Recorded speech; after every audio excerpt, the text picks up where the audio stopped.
गिरोहबाज अतीक अहमद इस तरह गिरे हुए आपको बोर्ड दिखाई दे रहे हैं। अब इस तरह से गिरी हुई बिल्डिंग्स दिख रही हैं, लेकिन कभी इलाहाबाद या प्रयागराज के अपराध का बेताज बादशाह अतीक अहमद अपने लोगों पर भी अगर नाराज़ होता था तो उनके लिए सिर्फ मौत की सज़ा ही मुकर्रर करता था।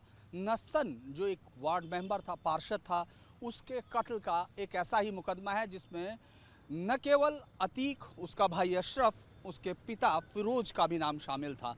अगर इसको देखें तो लगातार, चूँकि नस्सन से दुश्मनी का कोई और कारण नहीं, बस ये था क्योंकि नस्सन एक ज़माने में उसी का गुर्गा था, उसी के गैंग का हिस्सा था और तमाम काम में उसके बढ़ चढ़ कर हिस्सा लेता था। लेकिन वक्त के साथ नस्सन ने खुद को गिरोह से अलग करना यानी दूर करना शुरू किया था और ये बात अतीक को रास नहीं आई, क्योंकि कोई उसका गुर्गा उसके खिलाफ खड़ा होना तो दूर की बात है, अगर उससे दूरी भी बनाता है तो ये उसके खौफ में कोई एक छोटी सी दरार डाल सकता है। और यही वजह है कि इसी दफ्तर के आसपास, जो आज इस समय दफ्तर से ज़्यादा खंडर दिख रहा है, नस्सन की हत्या हुई।